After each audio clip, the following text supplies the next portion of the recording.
Olá, queridas e queridos amigas e amigos do programa Arte e Resistência da TV 247. É um prazer estar mais uma vez com vocês, diretamente da Alemanha, para esse nosso programa tão especial, no qual eu converso com alguns dos maiores e algumas das maiores artistas do Brasil, de diversas áreas, sobre o infindável potencial que a arte possui para transformar o ser humano e as sociedades, sobretudo em tempos obscurantistas no Brasil, como estes que vivemos agora. Antes que eu me esqueça, se você perdeu algum dos programas anteriores, esse já é o nosso 11º programa, não é mesmo? Então, se você perdeu algum dos 10 programas anteriores, não deixe de conferir aqui na TV 247. Nós temos, inclusive, uma playlist do canal, onde tem todos os programas listados. Eu conversei rapidamente aqui com Caco Ciocler, Sérgio Manberti, Chico César, José Roberto Aguilar, Renato Aroeira, Tom Zé, Paulo Betti, Zé Cabaleiro, Elisa Lucinda, Lucélia Santos, ou seja, só grandes nomes, papos muito especiais que estamos tendo, documentando aqui para você na TV 247. E siga a gente também no Instagram, né? O Instagram está aqui embaixo na descrição do vídeo. E vamos todos juntos nessa comunidade progressista, antifascista, que é o Brasil 247 e o programa Arte e Resistência. Já já vocês vão ver o papo de hoje, que também foi muito especial, será muito especial. Foi especial porque eu já gravei, né? É gravado. Mas será muito especial para vocês que assistirão. Mas antes de mais nada, como sempre, vinheta.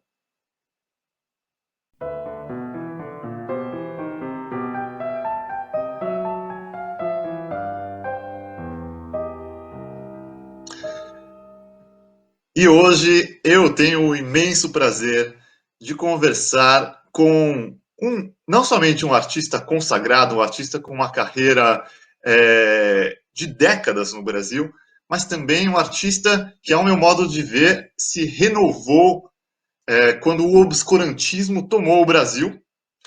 E agora ele é, sem dúvida, um dos maiores, um dos principais ativistas políticos e sociais, dando sua voz diariamente na internet. É com prazer que eu chamo aqui. Bem-vindo, Sequeira. Ô, Jean, que coisa boa!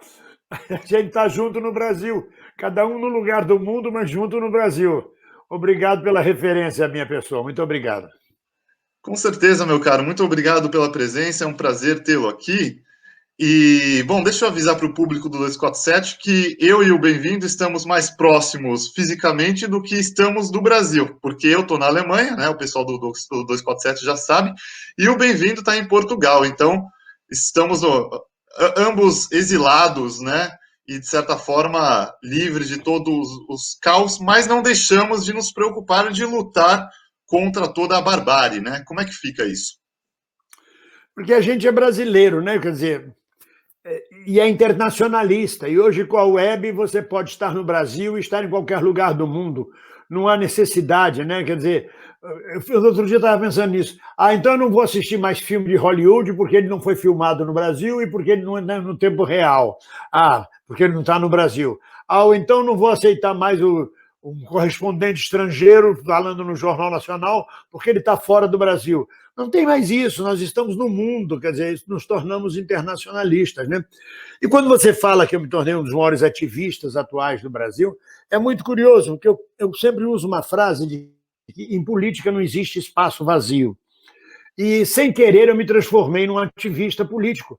Eu sempre tive origem política, sempre tive consciência política. Mas daí a me transformar num canal com quase 300 mil seguidores e com referência dada por Lula, por toda uma liderança política brasileira, e falar de política exatamente, claramente, fazer análise política, eu digo que eu fui empurrado para isso, para esse espaço vazio, onde você não tem artista brasileiro praticamente falando sobre isso. Você tem o Osmar Prado, o companheiro, mas o companheiro não tem um canal. Você tem a Beth Mendes, mas o companheiro não tem um canal. O Vereza virou aquela vergonha, aquele vexame. O Milani nos faz falta, o Mário Lago nos faz falta. O menino, esse humorista de barba do Porta dos Fundos, Gregório do Vivier. Gregório do Vivier não chega a ser um analista político, ele é um cronista. Então, sobrou para mim, como artista, me posicionar e liderar esse ativismo. É muito curioso isso. Não era para ser assim, não era, foi de repente, foi uma coisa que aconteceu, foi acontecendo e agora não tem para onde correr. Mas eu acho maravilhoso que as coisas se deram assim, né? Você se renovou mesmo. E a gente estava conversando um pouquinho antes de começar a gravar. O Bem-vindo estava me contando um pouquinho sobre a questão do exílio mesmo, né? Ele está há 1 ano e meio em Portugal e esse exílio ele se dá por diversas razões, inclusive por razões de segurança, né, meu caro? Como é que fica isso? Eu acho muito interessante você usar a palavra se renovou. Eu me renovei, são 54 anos de profissão, com registro profissional número 1 da Folha 1, do livro 1 do Ministério do Trabalho. Fui um dos que fizeram a lei que regulamenta a profissão. Lutei em teatro, fui um homem de teatro sem ser de televisão durante 20 e tantos anos. Depois aceitei fazer televisão, aí fiz novela, aceitei fazer cinema, fiz cinema. Chega na minha idade, aos 73 anos de idade, eu faço mais o quê agora, porra? Vou fazer mais o quê? Fiz 2 grandes sucessos nacionais na televisão, foi Mandacaru e Tieta. Fiz sucessos muitos em teatro. Aí você chega uma idade que você diz assim, eu quero fazer sucesso até morrer. O sucesso não existe, o sucesso existe uma vez ou duas. O resto é o céu de brigadeiro. E aí você vai fazer o quê? Vai ficar velho, fazendo papel de avô, de bisavô, papel de dono de botequim, fazendo ponta para a novela, para segurar ator novo sem talento, para a garotada sem talento aparecer, para você poder forrar a novela. Não que tem uma garotada que tem talento, mas na maioria das vezes você fica segurando para o canastrão poder existir, o bonitinho sem camisa. E aí você diz assim, mas que coisa engraçada, né? Vou ficar nisso a vida inteira? Eu vou chegar aos 94 anos que nem Bibi Ferreira cantando Piaf. Nada contra Bibi, eu amo Bibi, por isso que eu estou falando de Bibi. E aí, de repente, esse canal do YouTube e essas redes sociais, as pessoas dizem, você parou de interpretar, de representar? Não, eu mudei de mídia, foi só isso. Eu continuo interpretando, estou interpretando o Brasil, estou interpretando a política brasileira, continuo representando para uma plateia. Eu mudei de mídia, eu me renovei. E estou me sentindo muito bem, muito feliz com isso. Porque é um saco. Chega uma hora que fazer novela é um saco. Chega uma hora que o mistério acaba. Só não sei, é preciso ser muito primário para o mistério não acabar. É preciso ter muito tesão, é preciso ter um ego de vaidade. Eu quero ver minha cara na televisão, eu quero ser conhecido na rua, porque não acaba nunca, nem com a morte, porra. Para poder, aos 85 anos, você continuar fazendo novela, se agarrando pelas paredes, decorando texto, dizendo, é a minha vocação. Isso não é vocação, isso é um castigo. Isso é um mito de Sísifo, carregando uma pedra, subindo e descendo o tempo inteiro embaixo. Chega agora você tem que mudar de vida, ou então se reformar, se aposentar, dizer, não, chega, já fazer o que lhe dá gosto. Agora, fazer uma porra de uma novela, chamam você para fazer uma novela, tu tem cara de dono de botequim, fica aí no botequim, pronto, aí tu fica no botequim, aparece de vez em quando. Você vai ser o avô do filho do Wolf Maia, na novela. O avô faz o quê? Ele fica sentado, de vez em quando ele dá um palpite. Vá a merda, tem mais coisa para fazer na vida, nem que seja dormir. Dormir é melhor do que tudo isso. E aí, diz você bem claramente, me renovei. E ganhei vida nova com isso, aos 73 anos de idade. Eu acho maravilhoso. E sem contar que, logicamente, a gente precisa sempre de... Todos os seres humanos precisam de novos desafios, mas os artistas, sobretudo, se não estiverem motivados e desafiados, a arte, o pensamento, né, a alma não apodrece, você fica parado no lugar. Você veja o caso de Ferreira Goulart. Ferreira Goulart fez poemas belíssimos, o poema Sujo é belíssimo. Chegou uma hora que ele não fez mais poema, porque ele não tinha mais feedback, ele não tinha onde escrever mais aquilo. Dias Gomes, um grande autor popular brasileiro, um dia eu disse ao Dias, vamos jantar na Tijuca? Isso há muitos anos atrás. Ele falou, bem-vindo, tem 20 anos que eu não atravesso o túnel, o Rebouças para ir à Zona Norte. Perdeu o contato com o povo, fica trancado no Leblon, num flat, pago pela Rede Globo, e aí você não tem mais o que escrever, não tem mais o que falar. É claro que eu continuo fazendo novela, eu estou contratado da Rede Record, é claro que eu faço teatro, mas eu não tenho mais o interesse, aquilo para mim já não é mais mistério, não tem mais ilusão, sabe? Quando eu comecei a carreira, saía uma notinha para mim desse tamaninho assim no jornal, e eu, olha aqui, falaram de mim, olha o meu nome aqui, tá até escrito errado, mas olha, falaram de mim, eu sou famoso. Primeiro autógrafo, pois não, como é seu nome? Eu dei autógrafo hoje. Isso é ilusão do ego que acontece na vida. Sim. Mas depois de 54 anos de carreira, de sucesso, e graças a Deus eu fiz sucesso, porque nós temos colegas que passam 50 anos trabalhando e não fazem sucesso, mas têm trabalho e são bons colegas, têm talento, mas não fizeram sucesso, não explodiram, não tiveram de andar de escolta policial no meio da rua como eu tive de andar no meu sucesso. E esse sucesso não é eterno, você tem que aprender a lidar com isso, né? Tem que ter psicanálise, tem que ter saque, para saber que aquilo aconteceu uma vez, não vai acontecer todo dia, em toda novela, em toda hora. Senão você fica frustrado, fica mal amado, fica amargurado. E o Brasil, do jeito que está, precisa que a gente combata essa situação de fascismo, de intolerância, de estupidez, de bestialidade. Um homem como eu, um humanista, um homem libertário, um homem sem preconceito, não posso aturar esse quadrúpede no poder, não posso aturar esse bando de medíocres, Mário Frias, Sérgio Camargo, Ernesto Araújo, Ricardo Salles, Damares, um bando de bosta no poder, não dá para mim, não dá. Eu acho maravilhoso realmente que você coloca a voz ativa mesmo, e tudo que você construiu na sua carreira artística agrega valor à tua opinião agora. As pessoas te respeitam, te ouvem também, as suas análises políticas também, pelo todo o que você construiu artisticamente. Você chega numa idade, você tem sua idade, você ainda está viril, você ainda tem um erotismo forte, várias disposições de vida. Eu estou com 73 anos, estou à beira da morte, eu perdi o filtro já há muito tempo, estou cagando e andando, sabe? O que pensam de mim, o que não pensam. Ah, você vai perder o emprego. Ah, você não vai filmar. Ah, merda, bicho. Se eu morrer daqui a um ano, ninguém nem lembra que eu existi, caralho. Então, deixa eu falar o que eu quero, deixa eu aproveitar a vida e ser útil ao meu país e ao meu povo, à minha categoria, ainda pelo menos no final da vida, até o final da vida, prestando serviço e falando, ocupando o espaço vazio, na verdade. E você está sendo muito útil mesmo, meu caro, e realmente é um prazer escutá-lo e ler sobre você. O que eu gosto muito é que você falou, eu perdi o filtro e tudo mais, mas assim, o que você coloca é com uma franqueza muito coerente também. Então eu quero trazer um artigo seu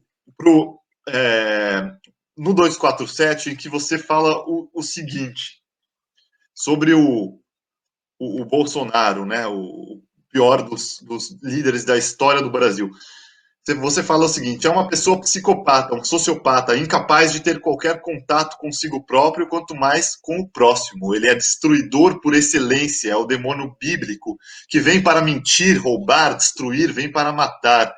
Ele é isto e impõe isto à nação brasileira, e com ele, esses militares todos que estão rodeados em volta dele, dando apoio. São todos fascistas. O fascismo carrega morte, destruição e não constrói nada. Eu acho que essa maneira de falar incisivamente e claramente chamar de fascismo o que é fascismo é essencial no combate, não é mesmo? É claro, não passa pano, sabe? Eu não preciso mais passar pano. Vai acontecer o que comigo? O que mais que pode acontecer comigo? Morrer? Isso aí já está previsto.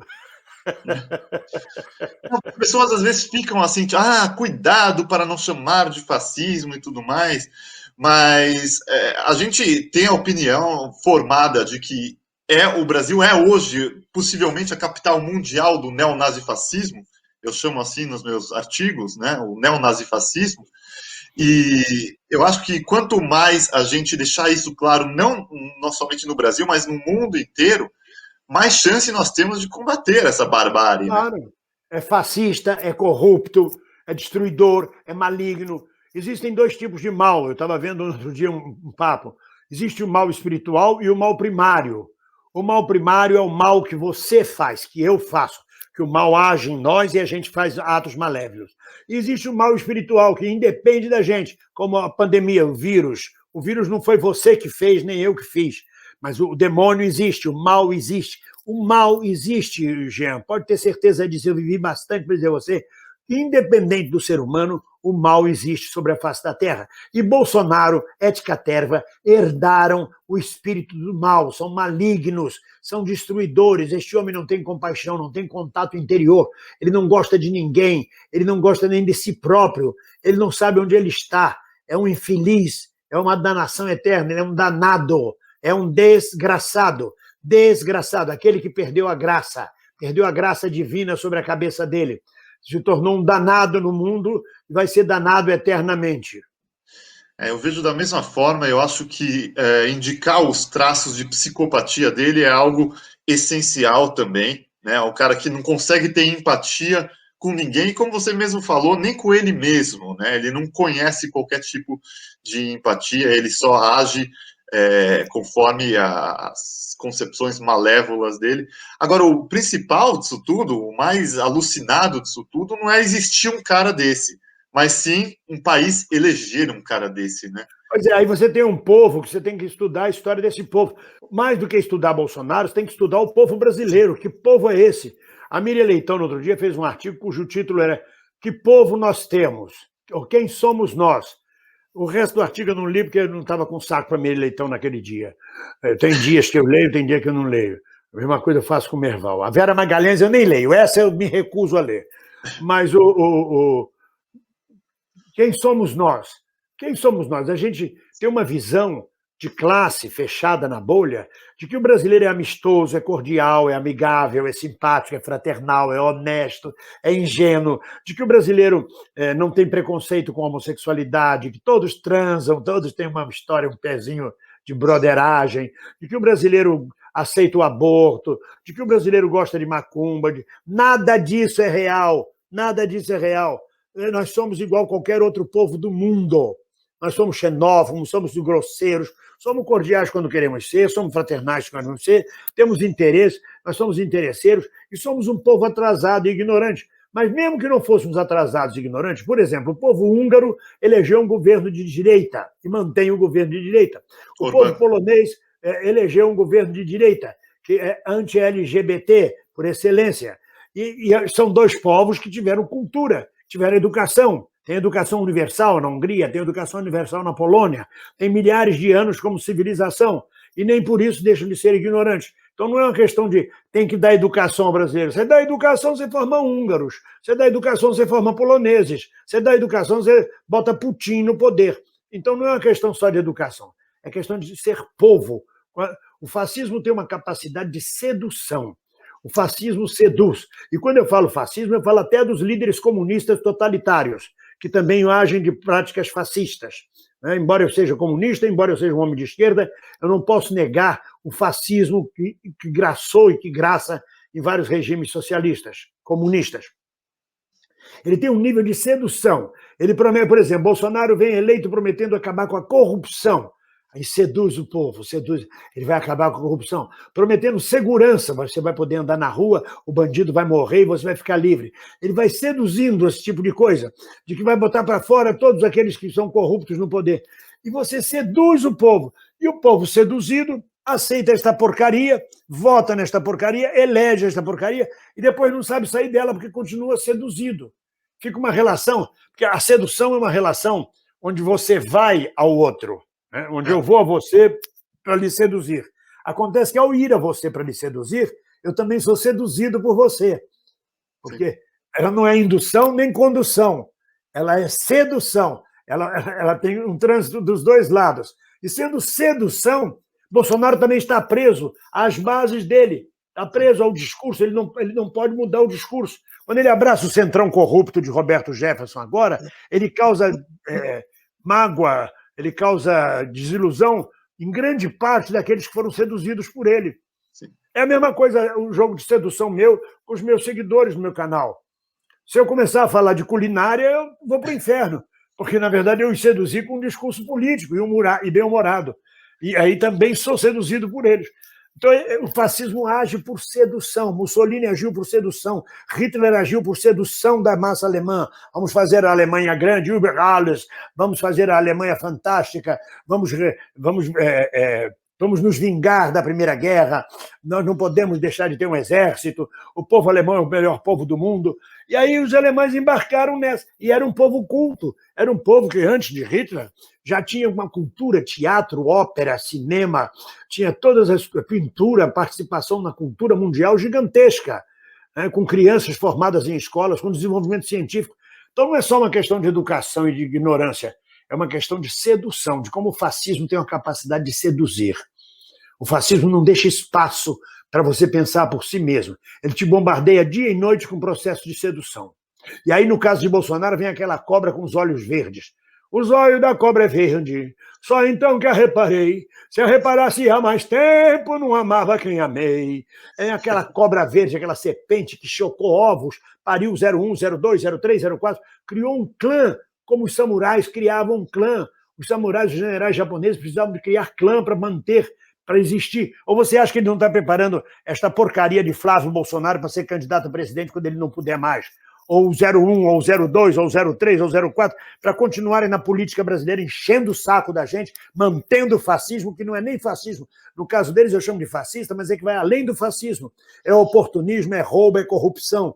É absurdo, é falta de respeito total com a nacionalidade brasileira, amor à pátria, e ainda junta nele um exército que passou a vida inteira tutelando a democracia e o povo brasileiro. Um exército golpista de 1871, 1889, um golpista de 1930, de 1937, de 1954, de 1961, de 1964, e agora, de 2018, com esse Vilas Boas confessando, quase morrendo, com a cara de Aníbal o canibal, com aquela cara, dizendo, eu conspirei para o Lula não ser eleito. Vamos pra porra. Realmente, o papel todo que o Bolsonaro desempenhou é consequência, ou desempenha, é consequência de toda a história do Brasil, toda a história mal resolvida, mal trabalhada também, e realmente essa ilusão que pairava de que o brasileiro é o povo bom, o cidadão bom, caiu por terra, obviamente, e a gente viu que o povo é suscetível à ascensão do fascismo como qualquer outro povo. E você coloca muito bem o paralelo com o hitlerismo, né? Como ele seduz o povo, de fato, e como ele faz todos os pontos até chegar no poder, elege inimigos, né, faz uma máquina de fake news, bombardeando... Os judeus são culpados de tudo, os judeus são os demônios, se você não tem manteiga em casa, a culpa é do judeu, aí elege o inimigo, né? Fica mais fácil, já que o judeu não é igual a mim, já que o judeu tem um sabá, já que o judeu tem os rituais próprios dele, não é nem a questão de ser católico, é a questão de que eu sou alemão e ele é judeu, ele é outra raça, como faz aqui em Portugal a extrema-direita em relação aos ciganos. Os ciganos estão fora, os ciganos são um antipovo. Aliás, a Europa inteira tem um problema com os ciganos, na verdade. Né? E é isso que a gente está vivendo, é isso que a gente está vivendo nesse país. E só me restou fugir para Portugal. Quando dizem, você fugiu para Portugal. Não fugi. É insuportável viver no Brasil. É insuportável você conseguir. Eu preciso de segurança. Eu não posso ser espancado no meio da rua, ameaça de morte. Eu não posso. Eu me recuso a entrar num táxi e o imbecil de um motorista virar para mim e dizer: o Bolsonaro é o melhor presidente que a gente já teve. Eu já saltei de táxi andando, táxi em movimento. Sai, foge, me deixa em paz, esquece. Quando um filho da puta me disse que o filho do Lula tinha uma Ferrari de ouro no Uruguai. Até é muita sedução. Como uma Ferrari de ouro? Você já pensou se Ferrari de ouro? Sabe o peso de uma Ferrari de ouro, meu senhor? Quanto pesa uma Ferrari de ouro? E por que no Uruguai? Ele só dá a voltinha no Uruguai. Deixa de ser imbecil, meu senhor, porra. É um nível de alucinação, e uma alucinação sectária também, né? Virou uma seita mesmo. E outra coisa interessante que você falou é dessa construção desses líderes com os seus clãs, né? A ideia de fazer uma dinastia. Porque a gente pode lembrar que nos Estados Unidos, o filho do Trump também é encaminhado para ser o próximo candidato em algum momento. Né? Os Kennedy, todo o clã do Kennedy, todos encaminhados. É a mesma estrutura dos samurais japoneses, que tinham clãs, né? E dos outros, da Idade Média, da nobreza europeia, que o filho do barão, o neto do barão, o sangue tinha que ser de preservar, o poder juntar. E aqui na política brasileira você vê isso, o avô era senador, o filho é senador, o neto é senador, o outro foi governador, o outro é candidato a presidente, é tudo na panelinha. E que porra de democracia é essa? Como é que o povo participa? Ao mesmo tempo, o povo reage como gado. O povo, a gente diz assim, quando faltar o feijão na mesa, o povo se revolta. Mas revoltar não é ser revolucionário. Quebrar supermercado não é ser revolucionário. É um ato que não leva a nada. Você chama a polícia e dispersa. E, botando feijão, todo mundo volta de novo a ser gado. Então, e quanto mais miséria, mais submisso o povo se torna, porque tem medo de perder o último grão de feijão, de perder o resto do emprego. A situação do Brasil hoje, as pessoas não abrem a boca. Eu vejo professores da Universidade de São Paulo que entram no meu canal com pseudônimos sem localizar que são professores da Universidade de São Paulo, porque se eles disserem o nome, eles têm medo de perder o emprego. Eu vi no outro dia uma menina perguntando assim, ela se apresenta só com as iniciais FR, ela entra com FR. Ela queria contribuir com um superchat, mandar um dinheiro para mim. Aí ela perguntou para as pessoas, mas se eu mandar o dinheiro, eles ficam sabendo que sou eu que estou mandando o dinheiro, eu posso ser perseguida por causa disso? Então, é uma posição de gado. Querendo ou não, é o medo. Quanto mais repressão, mais medo tem. Vou perder meu emprego, vão prejudicar minha mãe, vão prejudicar meu irmão. E a pessoa vai virando gado e vai se submetendo ao mais baixo nível de repressão, ao mais baixo nível de humilhação que o ser humano pode chegar. Você quer humilhação pior do que 60 milhões de desempregados no Brasil, 40 milhões em extrema miséria, fome, crianças na rua? No Rio de Janeiro, eu morava no Jardim Botânico. Da minha casa para um supermercado chamado Zona Sul, eram 100 metros ou 150 metros que eu caminhava. Nesses 150 metros eu encontrava um cracudo que vinha pedir comida para mim. Ele não fazia mal nenhum, não batia ninguém, mas me dá uma comida, por favor. Um cracudo, um mendigo que vinha pedir dinheiro, um moleque de rua que vendia bananada, compra bananada para me ajudar. Em vez de ele estar na escola, ele passava o dia na rua vendendo bananada. E na porta do supermercado, um outro menino desvalido pedindo para carregar as compras até em casa para ganhar R$2, R$3. Eram 4 obstáculos de miséria até eu chegar ao supermercado. É um constrangimento permanente. Esse é o retrato do Brasil. Quem vive no Brasil no dia a dia não vê isso. Você caminha, estou falando de Rio de Janeiro, você caminha da Lapa até a Glória, até a Rua Cândido Mendes. Na Glória, o calçadão é um imenso shopping de calçada. Vendem de tudo, pedaço de dentadura, um óculos, uma lente de óculos, meia sandália havaiana, qualquer coisa, um bando de desempregados de informática. Isso é país. A Praça da Sé, em São Paulo, é um mau cheiro que você não consegue atravessar, de tanto morador de rua, de tanto mendigo, de tanto cracudo. Isto é país, isto é nação. Que país nós queremos? Passamos agora, chega a notícia de que saímos da 6ª economia mundial para a 12ª economia mundial. E no caminho que vamos com Paulo Guedes, vamos para a 20ª economia mundial. Daqui a pouco nós não somos porcaria nenhuma no cenário nacional. Já somos motivo, você vive na Europa, você sabe disso, já somos motivo de chacota, já somos motivo de compaixão. Quando eu vim em Portugal, eu digo, sou brasileiro, os portugueses, a primeira coisa é compaixão. Oh, coitado, como é que vocês deixaram aquele homem chegar ao poder? O que é que se passou com os brasileiros? Por que fizeram isto? Então, eu nem digo que sou brasileiro, eu digo, não, eu sou português, eu nasci aqui, fui embora pequenininho para o Brasil, agora estou de volta para a terrinha, pronto. Aí eles ficam felizes, não me fazem a pergunta, como é que vocês deixaram aquele homem chegar ao poder? Da mesma forma que o povo português está deixando o fascista do Ventura, do Chega, do partido de direita, chegar ao poder aqui em Portugal. A gente está avisando aos companheiros portugueses, olha, a extrema-direita vai crescer em Portugal. Não, aqui não acontece isso. No Brasil também não acontecia, nós éramos um povo ótimo, cordial. Nos ferramos. Essa ingenuidade de que o fascismo está à espreita é o mais perigoso, né? Porque quando você vê, já tomou o país. Aqui na Alemanha a gente também tem um problema, lógico, como em qualquer país do mundo, existe um partido organizado de extrema-direita, que nada mais é do que o partido neonazista com uma roupagem contemporânea, né? E a gente combate ele de todas as maneiras, mas realmente fazer com que esse tipo de movimentação nazifascista desapareça do mundo não vai acontecer. Realmente, a gente tem que estar sempre atento. Outra coisa que eu queria colocar é o que você falou muito bem, como esse governo no Brasil joga com o medo, né, com as pessoas, que é também uma coisa do nazismo hitlerista, né, sempre a intimidação, sempre o medo, né, você vai perder a sua posição, você vai perder o seu emprego, ou então as coisas vão piorar, ou até mesmo diversos níveis de intimidação, você vai ser espancado, você vai ser assassinado. Então, Seus vizinhos não vão gostar. O Bolsonaro tem uma coisa de bom. Ele fez eu conhecer meu vizinho. Eu fiquei sabendo como meu vizinho pensa. Quem é meu vizinho? Ele teve isso de bom. Você fica sabendo quem são as pessoas. Quem Mas é quem? a intimidação chega até o nível de: se você continuar assim, o prédio não gosta de você, o prédio vai te olhar mal. Bom, eu como judeu aqui na Alemanha, e judeu progressista que eu sou... Eu nem achava que você era judeu com esse nome de Golden Baum, não pode ser judeu. Eu lembro, a barba, né? É que você não me viu o perfil ainda para ver o meu nariz, aí pronto. O nariz a gente disputa junto, porque nós é primo, nós é primo. Isso aí. Aproveitando para dizer isso, eu vou até emendar que uma das minhas lutas perenes é pela justiça social entre Israel e Palestina, né? E o problema que a gente tem lá com Netanyahu, que também impera lá como um rei moderno e já tem o filho dele também preparado, né?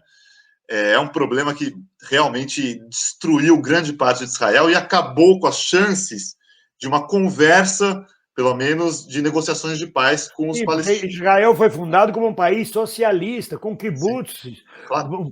um país com uma visão social, de bem-estar social.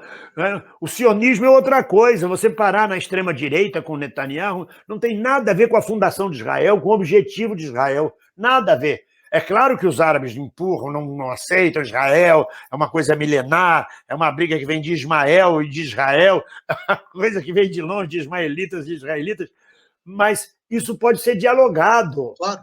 Mas quando você vai para a extrema-direita, você vai para o regime nazi-fascista também, quer dizer, você acaba perdendo o direito de falar em holocausto. Quando você mata crianças, mulheres palestinas, explode o palestino, quer dizer, você perde o direito de falar em holocausto, eu acho. Cada vez que você fala em holocausto, e vocês matando criança? E vocês matando mulher? E vocês matando jovens? Não, aí fica o ser humano todo igual, entendeu? Aquilo que eu falei. Nós somos todos iguais, os povos do mundo. Claro, claro. E inclusive é importantíssimo que as pessoas compreendam que em todos os povos, inclusive entre os judeus, existe a extrema-direita fascista, existe a extrema-esquerda, existe os humanistas, existe os racistas, como qualquer outro povo, não é melhor nem pior que ninguém. Né? Não, entre os indígenas brasileiros, antes dos portugueses chegarem, eles já se matavam uns aos outros, já disputavam, já tupinambás com os tamoios, já era pau para toda a obra na Baía de Guanabara. Exatamente. E, bom, agora a gente está à beira das eleições em Israel, tentando tirar o Netanyahu a todo custo, né? E vamos torcer para que, de alguma forma, alguma justiça seja feita e ele seja condenado pelos quatro acusações de corrupção que estão perseguindo ele há muito tempo. E ele joga com a questão de imunidade, coisa que o Trump fez, coisa que o Bolsonaro faz com a família inteira também, que essa porcaria dessa imunidade, né? Mas temos esperança que em algum momento esse jogo vire. Claro, porque, na verdade, o Bolsonaro é bosta nenhuma. O Bolsonaro é um fantoche. Abriu-se uma janela, ninguém tinha chance de derrotar o Haddad, pintou o Bolsonaro, a direita apostou nele com o sistema neoliberal. Bota ele lá. O importante é a política econômica que é feita pelo Paulo Guedes. Bolsonaro não é nada. Bolsonaro, a hora que quiser, a Casa Grande dá um peteleco nele, ele vai para o espaço, vai até para a cadeia. Mas a gente tem que aturar o Bolsonaro com a imbecilidade dele. E me espanta, generais. Eu tinha uma certa ilusão ao Estado-Maior das Forças Armadas, aos generais que fazem curso de Estado-Maior. Isso é uma bobagem, uma babaquice, pior do que corte, com todo respeito, curso de corte e costura, pior do que curso de culinária. Esse curso de Estado-Maior é uma merda, porque o nível intelectual deles é baixíssimo. Os sujeitos que obedecem a um capitão que foi expulso das Forças Armadas, a um psicopata, a um sujeito que está destruindo o Brasil, é um exército, umas Forças Armadas, no mínimo, se não são corruptas, são ao menos imbecis. Sim, sem dúvida. E o nível de imbecilidade, de pequenez do Bolsonaro é uma coisa que realmente impressiona no mundo inteiro. Né? As pessoas, eu tento explicar aqui na Alemanha qual é o nível de Como é que um cara desse pode existir no poder e estar tá tanto tempo na política, né? Uma coisa impensável para outros locais. E por trás dele, todos os generais e o exército Eu, se realmente fosse general com patente de 4 estrelas, de Estado-Maior, com curso de Estado-Maior, feito nos Estados Unidos, na Alemanha, na OTAN, eu teria vergonha de servir a um cidadão desse, a um idiota desse, de curvar minha espinha a um imbecil desse. E, entretanto, você encontra. Por quê? Só pode ser corrupção. Só pode ser corrupção. Porque se não é corrupção por dinheiro, é por corrupção moral, é por corrupção de costumes. Sem dúvida. São os interesses, é toda uma estrutura que por causa de uma tempestade perfeita, acabou tomando o Brasil, e agora para a gente recuperar o país é realmente muito difícil. Eu espero que, de certa forma, a gente possa dar alguma volta por cima, como os americanos deram. Logicamente, todos sabemos que o Biden está longe de ser o ideal, mas a maneira com a qual eles conseguiram, pelo menos, retirar o Trump foi essencial para o planeta, né? Como é que você vê isso?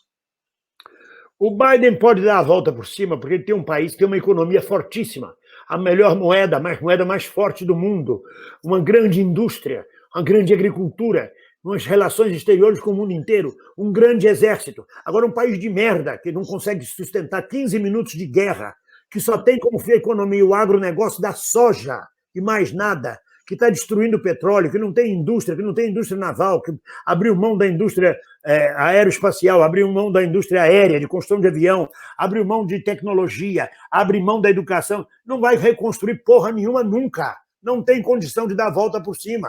Quando o Bolsonaro, se um dia deixar o poder, a gente vai levar 30, 40 anos para recuperar o Brasil, pelo menos, para voltar aos níveis anteriores. Porque quem cai, sai da 6ª posição de economia mundial para 12 e provavelmente vai para 18, não recupera da noite para o dia, não. Mas não recupera mesmo. O Biden, é possível o Biden realizar isso. Porque, além do mais, você tem um povo americano que tem um patriotismo muito grande. Eles têm a bandeira na porta de casa, eles fizeram guerra, eles são aguerridos, eles têm lá embora seja um povo como o brasileiro também, mas eles têm uma coisa do self-made man. O brasileiro é, sobretudo, preguiçoso pelo clima tropical. O clima tropical vai dar um trabalho, um calor, filho da puta, eu vou trabalhar amanhã, fazer a revolução, mas deixa esfriar um pouco, isso você não dá a volta por cima, o Brasil não dá mais volta por cima. O Brasil se perdeu como nação, e não foi só agora em Bolsonaro, não. O Brasil vem se perdendo como nação há muito tempo, desde Fernando Henrique Cardoso, perdendo o que eu chamo de épico, de epopeico, e como artista é o que eu falo, do ponto de vista artístico, o que é uma epopeia? É um poema que conta a lenda de um país, que conta a história de um povo. Qual foi a última epopeia que nós tivemos? A campanha pelas diretas já e o fim da ditadura militar. É a única coisa que nós temos para contar. A eleição de Lula não é uma epopeia de um povo, é de um segmento de um povo. Então você não tem epopeia, não tem épico. Você vem perdendo o epopeico e o épico brasileiro, substituindo por costumes. Aí fica discutindo LGBT, negro, mulher, essas causas todas, e não discute a nação brasileira como um todo, e não discute a luta de classes. E aí você perde o épico. Você vai para Nelson Rodrigues, em vez de ir para o Duvaldo Viana Filho, em vez de ir para Bertolt Brecht, você fica discutindo Bonitinha Mais Ordinária, você fica discutindo os vícios, as desvirtuações da classe média, ou você vai para Plínio Marcos, para o Lumpesinato, para os vagabundos, todos os personagens, você não discute a nacionalidade, nem na arte, você não tem mais um Portinari, um Di Cavalcanti retratando o povo na sua obra. O que você tem hoje é este maluco que está em Nova York, esqueço o nome agora, que faz quadrinhos coloridos, bonitinhos, que é uma gracinha, esqueço o nome do infeliz. Você perdeu a nacionalidade. Como é que você vai recuperar a nacionalidade? Como é que você vai reconstruir uma nação se você não tem mais nada épico, não tem nada epopeico? Até a luta contra a pandemia não é epopeica. Porque podia estar a nação inteira numa epopeia enfrentando o vírus do coronavírus e mostrando para o mundo um exemplo epopeico de um povo que se defende de um vírus mortal. Não, é ridículo, é farsesco, é absurdo, é patética a nossa luta contra o coronavírus, porque enquanto os médicos, e alguns médicos, nem todos, querem lutar e os sanitaristas, vem um presidente de um segmento da República, porque ele não é presidente da República, vem um presidente de um segmento da República destruir todo o trabalho de sanitarismo, todo o trabalho de saúde pública, vem ser contra o lockdown, e aí divide o povo brasileiro, vai tudo para a rua, vai tudo para a praia. O que tem de épico isso? Está cada um pensando em si. Ninguém pensa na nação brasileira. Não se discute a nacionalidade brasileira. E a esquerda brasileira não tem condições de estar fraquíssima para colocar na ordem do dia a discussão nacional. Bem fez o Lula lançando a Haddad agora há pouco tempo, porque já sai alguém na frente para discutir a nacionalidade. Aí vem um imbecil e me diz, mas o Ciro tem um projeto nacional. Projeto nacional, até o Cabo Daciolo tem. A questão é a sinceridade desse projeto, se ele vai ser cumprido ou não. É uma crise crônica de identidade do Brasil mesmo, e como você bem colocou, aquele retrato brechtiano que a gente viu no Brecht e que se alastrou por todas as artes na Alemanha como retrato de uma época, não existe no Brasil mesmo. Eu acho que também, fora isso, sobretudo essa febre do negacionismo, né, desculpe me interromper. Você Sim. Pode negar Hitler, pode negar o nazismo, você não pode negar que foi a epopeia do povo alemão. Sim. É uma história do povo alemão para ser contada de décadas, Sim. onde a Alemanha chegou a ser o país mais poderoso do mundo e depois foi destruído. Mas é uma lenda, você tem uma história para contar. Mesmo Sim. que você não goste, é lenda, é épico, é um poema épico de vida. O suicídio de Goebbels, da mulher dele, dos 5 filhos, é uma coisa similar a Medeia matando os filhos para se vingar de Jazão. É uma coisa épica, epopeica. Aqui bosta nenhuma. Mas você tem aqui é o Flávio Bolsonaro comprando uma mansão de 6 milhões de reais quando está todo mundo passando fome e nem casa tem. Porque a mentalidade da casa grande senzala impera ainda, né? Como sempre imperou. Então, acaba sendo só, como você falou, seções, né? Setores da identidade. Não existe uma identidade una. É uma crise que sempre existiu no Brasil e agora se desagou na pior faceta possível. Eu vivo discutindo isso. Você pode dizer, a nossa independência foi épica, foi epopeica? Porra nenhuma. Porra nenhuma. A Imperatriz Leopoldina, junto com Zé Bonifácio, fizeram o documento, mandaram para Dom Pedro, ele leu, assinou, proclamou a independência. Não teve luta épica nenhuma. Teve na Bahia, em 1823, expulsando os portugueses. A história baiana tem essa epopeia. Sim. Como diz o poeta Castro Alves, era no 2 de julho, a pugna imensa travara-se nos cerros da Bahia. A batalha, o anjo da morte, cozia a mortalha. Mas você não teve época. A proclamação da República também não foi épica porra nenhuma. A tropa vai para o Campo Santana, proclama a República, o povo nem sabe o que é isso. Não é epopeico. Epopeico é a coluna Prestes. A coluna Sim. Prestes, antes de Prestes ter sido no partido, a coluna que faz uma marcha maior do que a grande marcha de Mao Tse-tung, é uma história epopeica para ser contada. Canudos é uma epopeia, o povo de Canudos, é épico, isso é uma epopeia. A Inconfidência. A Inconfidência. O resto não tem bosta nenhuma de epopeia nesse país. Inclusive a história de Prestes desaguando em Olga ainda, né? Ainda por cima. Desaguando em Olga, exatamente. Realmente, o Brasil tem esse imenso problema da sua identidade, da sua história e da sua falta de autoconhecimento também. Aqui em Portugal, quando Dom Dinis, quando Dom Henrique, o primeiro rei de Portugal, que era conde do condado de Portugal, preso à Espanha, proclama a independência, se afasta da Espanha e vai expulsando os mouros. Você tem Sim. toda uma história epopeica da história de Portugal, até ele jogar os mouros no oceano, no Mediterrâneo, sai fora daqui, cria o país Portugal, entra nas grandes navegações, Portugal entra nas grandes navegações, domina metade do mundo. Isso é uma epopeia, é um país épico. O que o Brasil tem para contar? Que vieram para cá roubar pau-brasil, depois cataram ouro, exploraram os negritudes com escravo, com mão de obra de graça, e depois não souberam mais que merda fazer. É uma vergonha esse país. E bem-vindo, a gente está há quase um século. É trágico. Me revolta muito.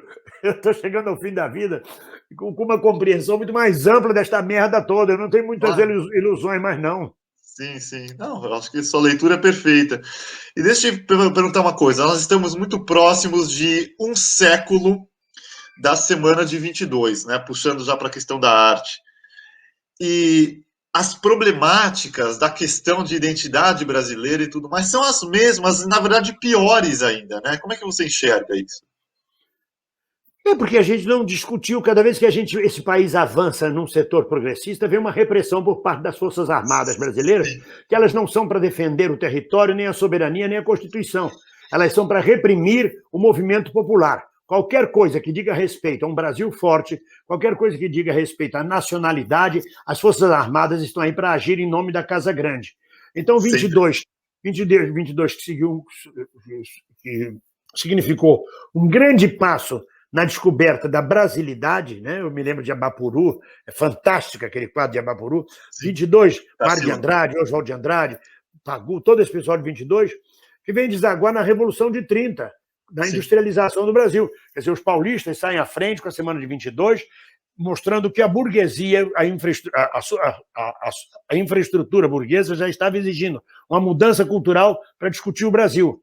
Mas isso é abafado de novo com o movimento militar de 1930, e Getúlio Vargas toma a frente com um regime fascista e ditatorial. E ainda tem gente de esquerda que diz, não pode chamar Getúlio de ditador. Foi ditador, torturou pessoas, prendeu pessoas, era simpático ao eixo nazi-fascista. Ele, Góes Monteiro, Dutra, eram contra o Brasil entrar na guerra, queriam que o Brasil ficasse neutro com o eixo. Tudo fascista, na verdade, populista, de direita. Então, toda vez que você vai discutir o Brasil, aí Getúlio volta pelos braços do povo, os militares dão um golpe em cima, Getúlio se mata. Aí vem Juscelino, vem golpe para Juscelino não tomar posse. Toda vez que você vai discutir o Brasil, os militares e as forças mais retrógradas da elite do atraso impedem a discussão nacional. A gente continua não discutindo. Vem Caetano Veloso e Gil com Tropicália, com costumes, vão parar na cadeia, vão parar no exílio, porque não se pode discutir o que é brasilidade, como ela tem que ser feita. A brasilidade para esses milicos é Ari Barroso cantando Aquarela do Brasil e um chamado mulato isoneiro, que ninguém sabe o que é essa palavra no Brasil. Meu mulato isoneiro só para criar rima. As cascatas murmurando, Jorge Veiga cantou isso também, as cascatas murmurando, Brasil, não sei o quê. É o ufanismo brasileiro. O ufanismo não leva porra de lugar nenhum, não constrói país nenhum. Você tem que ir às razões, você tem que entender exatamente como é o brasileiro, quem é o brasileiro, o que pensa o brasileiro. Nós somos uma mistura de índio, de negro, de europeu, de italiano, de japonês, de brasileiro nato, de cafuso, de português. E temos um outro tipo, nós temos um DNA próprio do Brasil. Temos a cultura brasileira. Tem agora na Netflix, lançaram um filme muito interessante, uma série chamada Cidade Invisível. Cidade Invisível pega as lendas brasileiras, o Curupira, o Saci, não sei o quê, e tentam criar um clima de suspense, de terror, histórias fantásticas, como a série Grid da Netflix. Sim. É o mínimo de que você pode fazer. Não dá para ir a lugar nenhum. Não dá para discutir Brasil, que eu digo, nós perdemos a nacionalidade. A gente fica discutindo a vida do vizinho. As peças que são montadas, ninguém mais monta Hamlet, Macbeth, ninguém monta Macbeth para discutir a tomada do poder, ninguém monta Hamlet para discutir a tomada do poder, ninguém monta Brecht para discutir as questões políticas. Aí fica montando o quê? O drama de como eu sou infeliz, e a relação minha com a minha mulher, e as relações minhas com as mulheres fantasmas que eu já tive, e aí fica a classe média assistindo isso. Ou monta esta merda, ou monta comédia besterol. Olha, papai é viado, eu não sabia, e papai casou com um namorado, e eu estou apresentando o namorado de papai para mamãe, eu descobri que mamãe é lésbica. Que é a mais baixa comédia de costumes. Não chega nem a Molière, não chega ao avarento, não chega ao doente imaginário, não chega aos pés de nada disso. Né? Então, como é que você vai discutir Brasil se a própria arte que está sendo feita hoje é uma arte de costumes, não é uma arte nacional? É a arte mais rasteira que existe. Agora mesmo, antes da pandemia, a maioria das peças de teatro é feita com um ator e 2 atores. Cadê? Onde é que está o épico em cena? 30 atores, 20 atores, porque não tem apoio para a cultura. E agora tem com todo respeito aos colegas que precisam viver, tem uma palhaçada, na minha opinião, uma ambiguidade, que é o teatro virtual, que é o teatro feito na internet. Isso não é teatro, cacete. Isso é um programa audiovisual. Teatro é feito com a presença do outro lá na plateia sentado, trocando fisicamente. Eu vou fazer uma peça amanhã às 14 horas no meu canal. Mas isso é um audiovisual, isso é um vídeo. Isso não é uma peça. Para ter a peça, eu preciso sentir a presença da plateia. A pandemia está trazendo essa deformação do que nós chamamos de teatro. Sim. Porque um show musical, você pode até deixar a banda tocando, vira programa de televisão musical, mas não é show musical ao vivo. Sim. A própria live não é uma live, porque ela é montada. Né? Então, como é que você vai discutir nacionalidade? Vai discutir arte no Brasil hoje? De que jeito? Com um imbecil de um secretário de cultura que faz uma declaração de só receberei os artistas bem comportados. Desde quando artista é bem comportado? Artista bem comportado é tapete, chulé da Rede Globo de televisão. 40 anos recebendo salário sem querer perder o emprego, sem ter cara. Tem colega na Rede Globo que é um pastel. Pode ser um grande galã, pode ser uma grande galinha, mas é um pastel. Você não sabe o que pensa politicamente, o que pensa sexualmente, o que pensa religiosamente, o que pensa filosoficamente. Você não sabe o que o colega pensa. Ele nunca se envolve com nada para poder manter e garantir aquele emprego durante 40 anos. Vai discutir nacionalidade? Bom, o governo opressor sempre vai buscar a anti-arte, né? Assim como fez também Hitler, ele tirou tudo que era arte progressista e de pensamento progressista, e a gente vê a mesma coisa no bolsonarismo. Eu acho interessante que você colocou essa questão do teatro virtual ou tudo mais. Realmente é uma nova tendência, né? Eu acho que é necessário que exista, até mesmo por causa das circunstâncias da pandemia e tudo mais, mas que se compreenda que não é teatro, é outra coisa, é um outro programa, formato. é um programa de internet, um programa de televisão. Aqui em Portugal tem um canal de televisão nos canais a cabo que passa óperas belíssimas. Eu fico assistindo durante horas. Né? São óperas que vêm da Alemanha, que vêm da Itália. Mas aquilo não é. Eu não fui à ópera, eu assisti uma ópera gravada. Sim. Não venham me dizer que aquilo é ópera. Para ser ópera, eu tenho que estar presente para saber se a contralto desafinou ou não desafinou, se ela conseguiu atingir o agudo ou não. Eu tenho que estar presente para saber se a pessoa do lado vibrou como eu. É uma comunhão. Claro. Você não pode fazer comunhão. Eu não posso comungar com você. Sim, sem dúvida. Numa imagem estática de internet. Claro. Né? Então, eu preciso botar isso também no lugar. Eu acho que o teatro virtual, o programa de teatro pela internet, vai ter grande valia. Sim. Quando voltar a acabar a pandemia, a gente vai poder gravar as peças e colocá-las à venda na internet. É um veículo para isso. Mas você tem que ver o seu mito ao vivo. Se você não vê o seu mito ao vivo, você não cumpriu a função social da arte. Claro. No Sem caso... Eu, enquanto músico, prezo, acima de tudo, por esse contato humano com o público, né? E realmente essas empreitadas virtuais, elas têm que ser compreendidas como algo circunstancial mesmo, e não confundidas com a experiência artística real, né? Porque aí fica mais fácil. Já vivíamos fazendo monólogo ou peça de 2 atores. Aí vem a pandemia acaba, vou continuar fazendo peça. Olha, o Sesc me patrocinou, eu vou passar 1 ano fazendo peça visual para vocês, ganhando dinheiro, vocês pagam aí R$10 para assistir naquela hora, naquele canal. Isso é programa de televisão, isso é programa de internet. O teatro vai parar onde? As casas de espetáculo. As casas de espetáculo tinham 1.700 lugares, estão reduzidas a casa de espetáculo de 200 lugares, 300 lugares. O teatro ficou Tem teatro feito na sala de casa. Teatro em casa, para 10 pessoas, 15 pessoas. É a miséria, é a humilhação total de uma arte épica. Como é que é? Eu vou na casa da pessoa, ele reúne 20 amigos, isso antes da pandemia, reúne 20 amigos na sala dele, cada um dá um dinheiro, eu faço meu espetáculo lá e vou-me embora, meu monólogo. A porra não é teatro, porra. Isso aí é picaretagem. Meu caro, antes de te perguntar algumas coisas sobre a sua carreira que eu não quero deixar de perguntar, a parte artística. Porque até agora mesmo, só falamos de política, praticamente. Só falamos de coisa ruim. Mas deixa eu só falar uma última coisa ruim que não pode passar desapercebido quando a gente falou do Getúlio Vargas e dessa nova tendência que existe em dizer que Getúlio Vargas não era ditador e não era simpatizante do fascismo. Ele era, sim. E eu não quero deixar que a gente esqueça que Filinto Miller, um dos principais tenentes getulistas, o cara que foi realmente o responsável por prisões arbitrárias, por tortura de prisioneiros, E é o cara principal do caso da prisão da Olga Benário, militante comunista, companheira do Cargo dele Prestes. oficial era chefe de polícia do governo Vargas. Isso, Chefe de polícia. isso, E exatamente. depois o filho da puta se elege senador por Mato Grosso. Ainda há quem vote nele. E por uma mão Ele é de divina Cuiabá. morre num desastre de avião, lamentavelmente levando o Agostinho dos Santos, salvo engano. Exatamente. Então, não nos esqueçamos que eram estes os personagens que estavam ao lado de Getúlio Vargas neste governo que sim possuía uma simpatia clara ao nazifascismo e só depois, em 1943, entrou na guerra por circunstâncias que têm a ver mais com os Estados Unidos do que com o próprio Brasil. Não é mesmo? Me permita ainda avançar na sua coisa.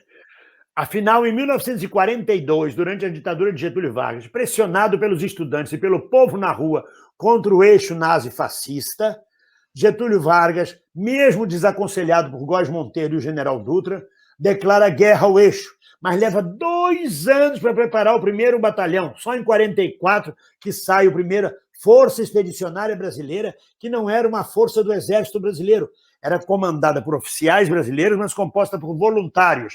Sim. Então, ele ainda levou 2 anos fazendo cera para poder enfrentar o nazifascismo.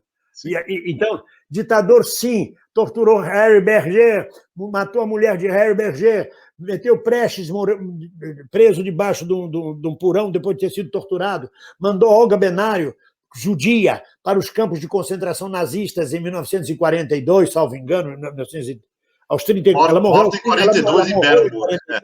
Ela morre em 42.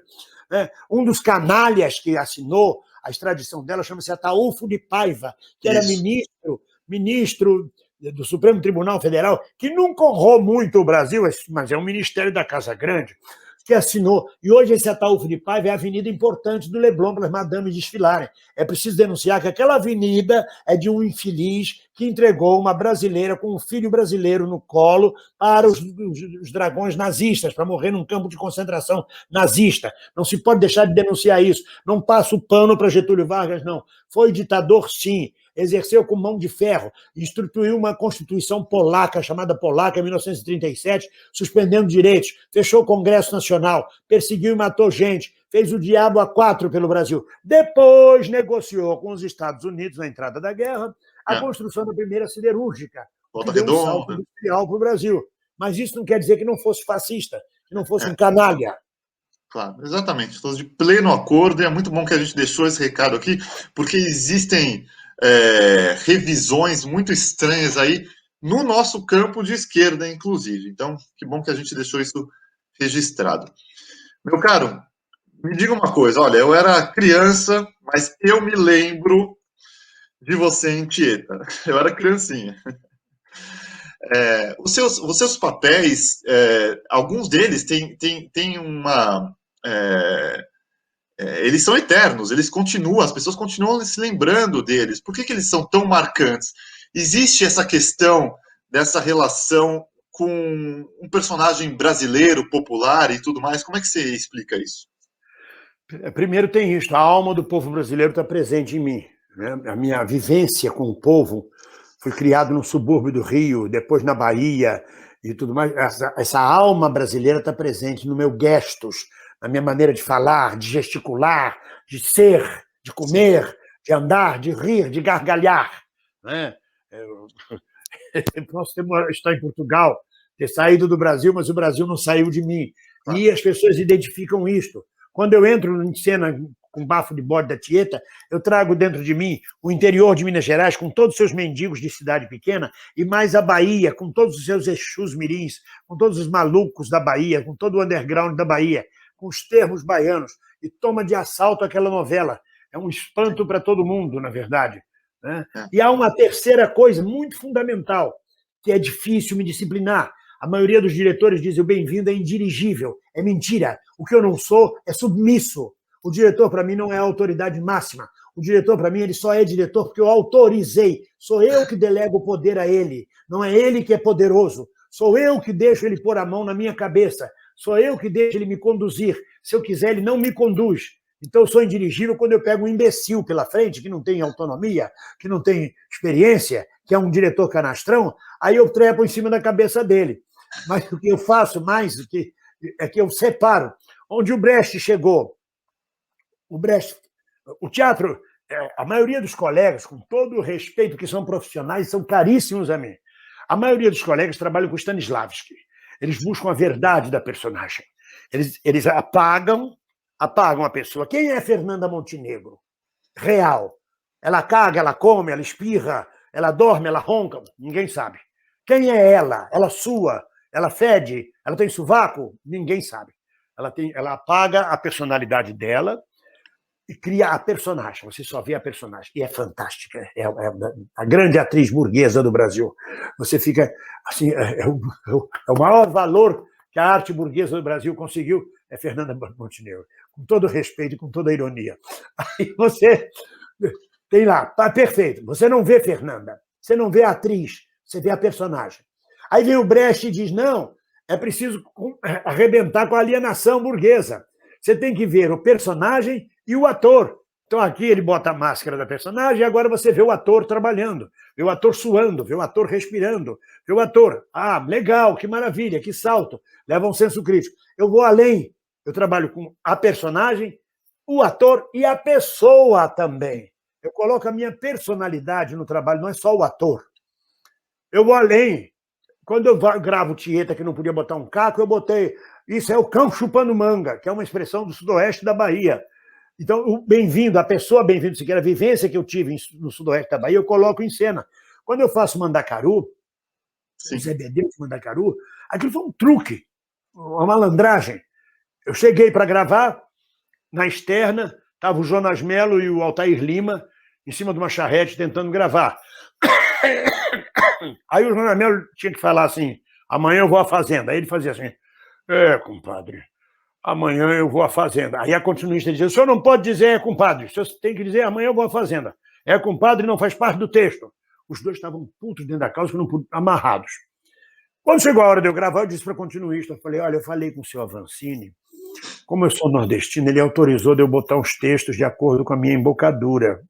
E como todo mundo morria de medo do Avancini, que era um bando de gente submissa, sem espinha, ela não teve coragem de perguntar ao Avancini se ele tinha autorizado, porque se ela perguntasse, o Avancini demitia ela. Está duvidando de mim? Então ela aceitou, sim, senhor, o senhor traz o seu texto com as mudanças todo dia para mim, para eu poder saber o que o senhor inventou. Eu falei, perfeitamente. No terceiro dia era tanta mudança, ele falou, não precisa trazer mais, não, vai fazendo. E o Avancini via e gostava. Então eu conquistei o direito de fazer o Zé Bedeu, que foi um dos grandes sucessos, foi Mandacaru, de acordo com a minha personalidade. E os autores começaram a escrever para mim. E a Avancini começou a jogar a novela toda em cima de mim. Mas da minha personalidade, do meu caco, da minha improvisação, do meu jeito de ser, é que eu coloquei lá. Mas ali estava o bem-vindo, o ator bem-vindo e o personagem Zé Bedeu. É isso também que distingue, além da identificação. E aí o povo identifica. Porque a verdade...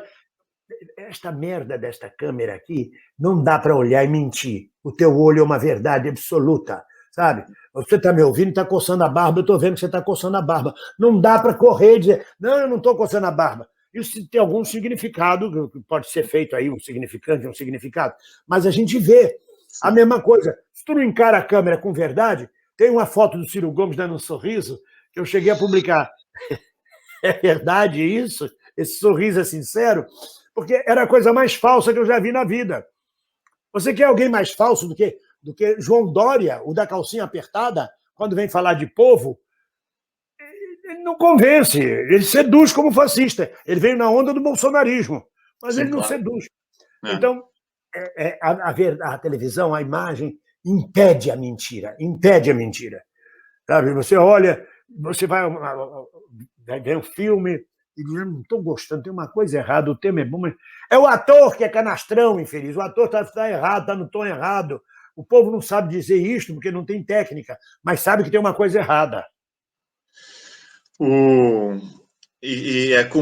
Isso que você descreveu transmite uma sinceridade, uma legitimidade para o público, né? É real, sabe? Eu transpiro o povo, né? Querendo ou não. É como a Amália Rodrigues aqui em Portugal cantando fado, era a alma portuguesa. Salazar se aproveitou disso, fez dela embaixadora do salazarismo no mundo. Mas ela cantou a alma portuguesa, como ninguém. Cantou a alma. Aí, quando veio o 25 de abril, passou a ser condenada como fascista, como penduricalho de Salazar, agora que está sendo restabelecida. Mas quando ela cantava, era Portugal cantando, porque o português é melancólico por excelência, e o fado é melancólico. E a Amália cantava essa melancolia portuguesa. Era a alma portuguesa. Sem dúvida. E o fado, inclusive, tem o caráter de toda a história de Portugal, inclusive com a influência da cultura árabe-judaica. Né? E como todo semita, é lamuriento. É lamentoso. Claro, ai, que fome! Ai, que fome que eu tenho! Ai, que fome que eu tenho! Aí come, enche a barriga. Ai, tá chorando porque? Ai, que fome que eu tinha! Ai, que fome que eu tinha! É por aí. Por isso que o fado possui até essa ligação com a música Yiddish europeia, alemã e do leste europeu e tudo mais. Muito bonito. E, meu caro, me diz uma coisa. Qual que é o significado para você de ter feito Escolinha do Professor Raimundo? Uma bobagem. Uma bobagem. Uma bobagem, okay. Uma vergonha na minha carreira. Tem quem goste, mas é uma vergonha. Eu estou escrevendo a minha biografia, vou contar tudo isso. Mas é uma bobagem. Sim. Eu tinha feito o Bafo de Bode, tinha feito a novela, nunca tinha trabalhado em televisão na vida, porque eu não queria trabalhar em televisão. Sim. Mas foi um sucesso tão grande, e aquilo é como uma cocaína, você fica viciado, eu preciso voltar. Onde é que eu vou? Eu vou ao Chico Anísio, eu estava fazendo show de humor, a escolinha vai ser uma boa, eu vou ter um público maior, vou cativar a comédia. Sim. O Chico falou, Cláudio, já estava pensando em você, vou lhe contratar. Me contratou, eu criei um personagem chamado Brasilino Patriota. Apresentei para ele 5 textos Brasilino Patriota. Ele gostou, mandou para a redação da Globo, que passou a chamar Brasilino Roxo. Porque, chamando-se Brasilino Roxo, a Globo passava a ter os direitos autorais do personagem, não eu. Eu não tenho direito sobre o Brasilino que eu criei. O que eu criei é o Brasilino Patriota, o Brasilino Roxo é o da Globo. E aí a Globo tirou de mim o direito de redigir a minha embocadura, entregou para redatores deles. Então já não era coisa que eu entendia, o que eles escreviam já não tinha muito a ver comigo. Claro. Criei um figurino, junto com o Chiquinho Espinosa, que era o figurinista. Levamos para o Chico Anísio aprovar. O figurino era uma panela na cabeça, uma toalha de mesa, como se fosse uma capa, uma colher de pau, panelas. Eu era um herói, e sobretudo para as crianças. Sim. Chico aprovou. Na segunda gravação, o Chico disse, é insuportável esse figurino, esse barulho, essa panela. Por quê? Porque, na verdade, entrava em disputa com o seu boneco, entrava em disputa com o filho dele, tirava público do seu boneco. Sim. E se você reparar, talvez você não tenha mentalidade, o seu boneco era o único que ficava destacado da turma. A turma ficava em fileiras um atrás do outro, o seu boneco ficava num canto. De lado. Então, cada aluno que era chamado à frente de Chico Anísio tinha o seu boneco de fundo. Sim. O seu boneco passava o tempo todo coçando a barriga, falando, tirando a atenção do trabalho do colega que estava na primeira fila. Correto. E puxando a atenção para ele, o que é uma sacanagem em termos de artes cênicas. Claro. Pode não ser consciente. Eu não estou acusando o seu boneco disso, mas Chico deixava esse tipo de coisa. Sim. Então, era muito difícil um personagem vingar com o seu boneco atrás. Entendi. Era muito bom o personagem. Agora, tirou minha roupa, meu figurino. Eu passei 6 meses usando a roupa própria de casa, como essa aqui. Chegava lá para fazer. Até criarem um figurino novo para mim. Mudaram o texto. Não me deixavam ter oportunidade de criatividade. Jogava seu boneco atrás de mim. Então, Jean, não foi uma experiência agradável. E o que pagavam de salário não sustentava o meu padrão de vida. E você não pode trabalhar em outra coisa a não ser na Rede Globo. Então eu botava dinheiro do meu bolso para trabalhar na escolinha. Não foi uma boa experiência. Nem dizer, mas você teve um aprendizado de televisão com o Chico Anísio? Não. Aprendi 1 ou 2 coisas com o Chico Anísio, até porque ele não dava chance para isso. Ele chegava, ia para o camarim dele, você não via, ele entrava em cena, gravava os 5 episódios da semana e ia embora do mesmo jeito. Não tinha muito papo, não tinha muito acesso. Os mais antigos podiam ser que conversasse com eles, mas os mais antigos não tinham muito a aprender, já tinham aprendido tudo. Então a escolinha, para mim, não é uma coisa maravilhosa, não. Não tenho nada desagradável, não, sabe? Ainda tínhamos uma diretora que era uma carrasca, que era a Sininha de Paula, sobrinha do Chico Anísio. O Chico Anísio tinha 14 familiares na escolinha, empregados. Entre genros, noras, cunhados, sobrinhos. Era o clã. Era o clã. Você não podia piscar, porque o Chico Anísio ficava sabendo que você piscou, porque todo mundo levava... Então, não é essa coisa. E pior é essa escolinha que está no ar agora. Essa escolinha que está no ar agora é pior ainda. Eu nem vi, nem sei. Porque essa escolinha que está no ar são os colegas imitando os colegas que faziam o personagem. Eles não fazem o personagem. Tá. Quem faz o seu peru não criou o seu próprio seu peru. Ele imita o Drummond fazendo o seu peru. Ele não faz, ele imita o colega que faz. Isso é uma sacanagem, isso é um absurdo, isso é uma falta de criatividade total. Mas é isso, respondendo a você na escolinha. Como eu disse, já perdi o fio, estou cagando e andando. Foda-se, eu estou aqui para contar as porra toda.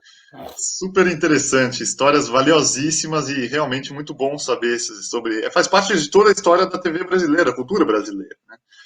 E eu queria te perguntar também, por fim, sobre essa questão da televisão e tudo mais, como é que é agora trabalhar na Record, né? E todas as questões que envolvem a Record politicamente, socialmente e tudo mais. Nada.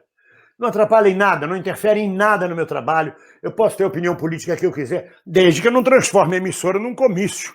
Sim. Desde que eu não ataque as bases da emissora. Eu tenho um contrato com emprego. Isso acontece na Volkswagen, acontece na Pfizer, acontece na Sandoz, na Coca-Cola, em qualquer lugar, não é verdade?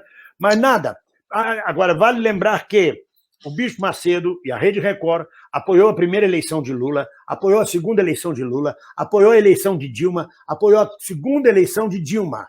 E só muito recentemente veio mudar de posição e apoiou o golpe de deposição da Dilma. Sim. E a história de Bolsonaro. Então, nunca me incomodou. Quando eu cheguei para um pastor lá, o bispo, importante, disse, eu posso fazer campanha para Dilma? Deve fazer, deve, foi a resposta, deve, nós temos que eleger essa mulher. Então, sempre estive à vontade dentro da Rede Record de televisão. Agora, quando certa vez eu me dirigi ao diretor artístico da emissora e disse, esta novela que nós estamos fazendo tem cenas muito imorais.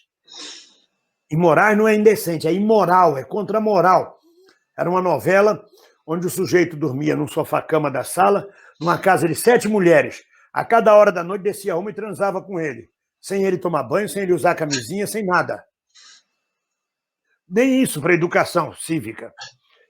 Quando eu disse isso a ele, ele me disse, eu falei, como é que uma emissora evangélica permite isso? Ele disse, a emissora não é evangélica, o dono é evangélico, mas a emissora é comercial.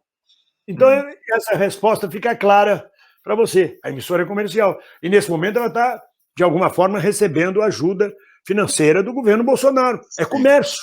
Sim. Mas a mim nunca abriram a boca para dizer o que quer que seja, nem sobre minha cultura afro-brasileira, nem sobre repressão da minha posição política. Continuo contratado, continuo trabalhando lá, muito feliz, sou muito bem tratado, sou muito querido, muito bem quisto. Agora, também eu quero muito bem as pessoas, respeito muito bem as pessoas. A minha idade, a minha experiência, né, me tornou um homem franco e sincero, mas também me tornou um homem fraterno, solidário com a condição humana, seja ela qual for. Você tem que entender que, muitas vezes, aquele pastor que está no comando de um determinado segmento, ele vem do lumpesinato, ele vivia na miséria na favela, foi alçado à condição de autoridade de pastor, e dali um pulo para ser dirigente de um segmento da televisão. Então você tem que ter compaixão por ele, porque ele é um vitorioso, que cresceu, foi o caminho que ele encontrou para a sobrevivência dele. Ou então, você tem que entender que o cara estava no presídio, na penitenciária, abraçou a Bíblia para poder ser separado, para não ser estuprado, currado, para ser separado. Dali ele vira pastor, também a forma de sobrevivência dele. Então você tem que ter compaixão para aquele ser humano. Você não pode condenar a priori o ser humano por causa disso. Sim. Querendo ou não, o Bispo Macedo é vitorioso. É um homem que sai do nada, um homem que várias igrejas disseram, você não tem condição de ser pastor, você tem uma voz horrorosa, você é gago, você não sabe comunicar. E ele funda uma igreja que tem 8 milhões de seguidores no Brasil, uma emissora de televisão. É vitorioso, porra. Independente do conteúdo, ele é vitorioso. Não estou dizendo que, que maravilha o Bispo Macedo, não estou aqui defendendo o Bispo Macedo. Mas eu tenho que entender o ser humano. O que ele se propôs fazer, ele fez. Como Silvio Santos fez o que ele se propôs. Quisera eu, tudo que eu propus na minha vida, ter feito. Quisera eu, muitos brasileiros terem feito o que se propuseram na vida. Isso significa perseverança, significa sacrifício e significa sujar as mãos. Ninguém chega ao poder sem ser filho da puta. Pode ter certeza disso. Isso serve tanto para os galãs globais quanto para os políticos. Ou você acha que você vira galã global durante 40 anos porque você é bonzinho, porque você tem talento? Você acha que ninguém tentou lhe dar rasteira durante 40 anos? Você acha que você não pisou na cabeça de ninguém? Você acha que você não sugeriu a um diretor que trocasse aquele ator porque estava comendo você em cena? Você acha que todo mundo é bonzinho? Só chega ao poder quem é filho da puta. No sentido de filho da puta, bota entre aspas, só com maldade. É uma coisa que você não... O poder é isso. O poder é tomar decisões que nem sempre agradam a humanidade. O resto é planeta dos macacos. Sabe aquele bando de chimpanzé pacifista, enquanto os gorilas dominavam tudo? O resto é filosofia. É por isso que eu entendo Trotsky e Stalin. Dois assassinos. Mas o Trotsky criou o Exército Vermelho. O Trotsky deflagrou a Revolução de 17, não foi Lenin, foi Trotsky. Foi Trotsky que começou antes, porque Lenin estava lá segurando a onda. Então ele tem o mérito dele. Mas o que ele matou de gente para poder manter a revolução dele não está no gibi. A mesma coisa Stalin, chegou a matar Trotsky logo depois. O poder é isso. E não tem solução. Desde os indígenas do Tupinambás e Tamoios. Reflexão interessante. Tem pano para manga aí, daria para a gente conversar muito. Aí entra na filosofia. Eu tinha um amigo na Bahia, está vivo até hoje, um ator, que quando chegava nesse ponto dizia, pronto, então em teoria aí vale tudo. Aí agora a conversa se perde, porque agora passa o dia provando que o ovo é redondo ou não é redondo.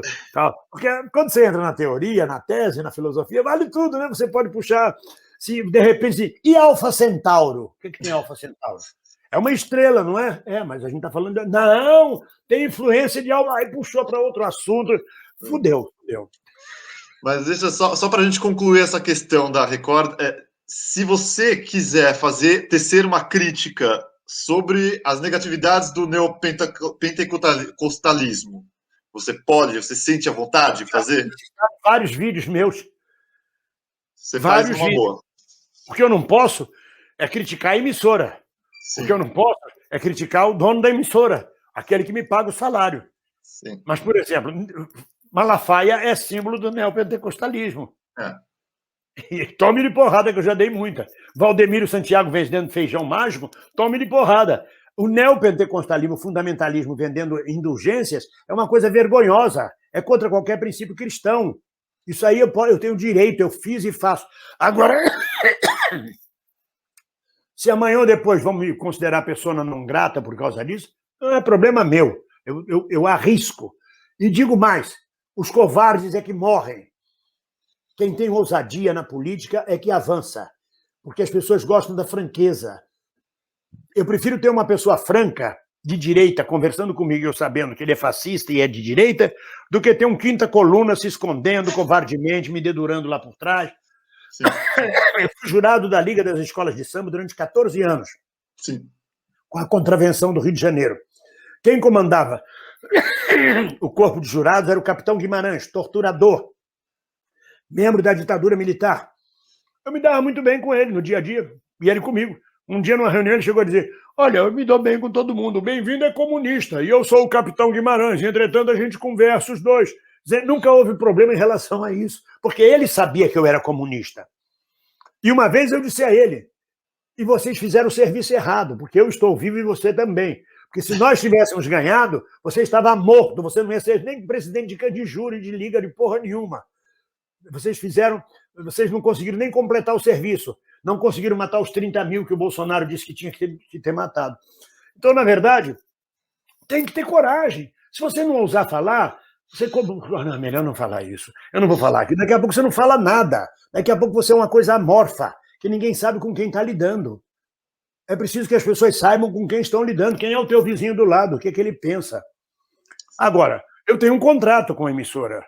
Um contrato reza diversas posturas éticas que eu tenho que obedecer se eu quiser continuar trabalhando lá. Senão, eu mando pra merda e faço o que eu quero, digo o que eu quero. Entendi. Acho que esclareceu para você a posição? Sim, claro. Legal, interessante. Você está bem resolvido com toda essa posição, porque é uma decisão sua, né? e você segue esse caminho. Né? É. Sim.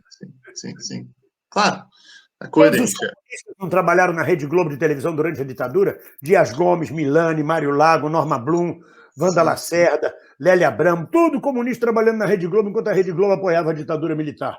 É um trabalho. Você aluga a sua mais-valia, a sua força de trabalho para aquele produto. Em algum lugar você tem que trabalhar.